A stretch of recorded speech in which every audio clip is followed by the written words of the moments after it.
My name is Adam Stolman, and I'm putting together Modern Suffrage, Women in Business, about the evolution of women in the workplace and how it is directly tied to social evolution through the past 20-30 years.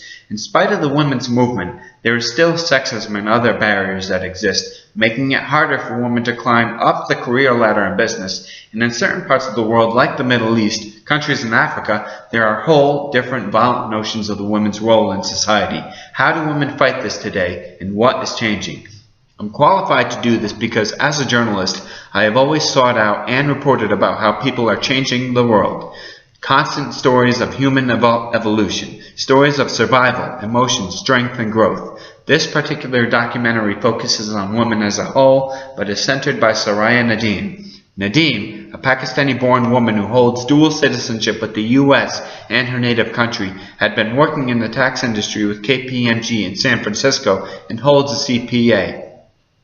She worked there for about a year before she alleged sexual harassment, lost her job, and had to represent herself in court against KPMG because she couldn't get any help with the Legal Services Council, a federal entity set up to provide legal services to people that can't afford a lawyer. Eventually, after losing her cause, she was saddled with almost $22,000 in court fees for KPMG and couldn't afford to pay them, so she had to move back to Pakistan, and she's currently working on a memoir about her experiences. Was sexism prevailing? I would fly to Pakistan to interview her about her experiences. With the extreme difficulties facing women in the Middle East, I think it would be interesting to talk with her on her situation and how difficult the transition has been. I would then fly to San Francisco to talk with Muzimbi Kanyoro and Mehdi Bobaya of the Global Fund for Women. Kanyoro is the president and CEO, and Bobaya is the program officer for the Middle East and North Africa. My focus would be on job growth and cultural implications for women in the region when talking to them. I would also reach out to KPMG. A major part of Nadeem's struggle was the inability of the Legal Services Council to help her find legal assistance. A report from the Access to Justice Commission says that the Legal Services Council, which is designed to help lower-income people, is vastly underfunded, while at the same time the overwhelming majority of its clients are women. I want to interview Michael Bates, the director of the American Bar Association Center for Human Rights in Washington, D.C., and ask him the following questions. Why is the federal government struggling like this?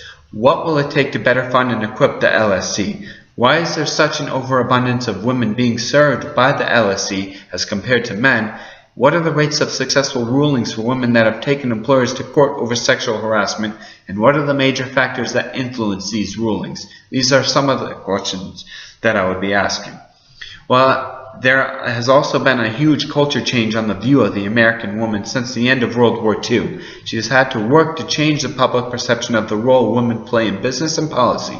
From this point, I would travel to New York City to interview Nancy Carter, the Senior Vice President of Research for Catalyst, a company with offices around the world that focuses on the evolution of women in business. Some of my questions would be, how does sexual harassment inhibit the ability of companies to grow, and what are the long-term ramifications for organizations that have not retained, promoted, and adequately paid women? How do they compare to other organizations? Is there information that tracks the success records of women that allege sexual harassment and discrimination against employers in court? Does the U.S. invest in its women enough, and what are the roots of this investment?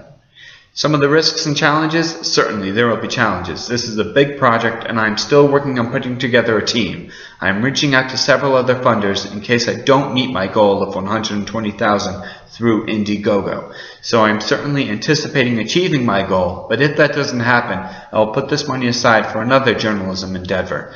I want to start a news organization that would strictly report on people overcoming barriers to move their communities ahead throughout the world. There would be several guidelines as to what they would have to overcome, how they did it, and it would produce short and long-term documentaries and would obviously require lighting professionals, filmmakers, production assistants, and a host of other professionals.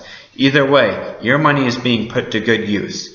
If you can't afford to donate, you can certainly be effective in spreading the word about modern suffrage through promoting this online and in person.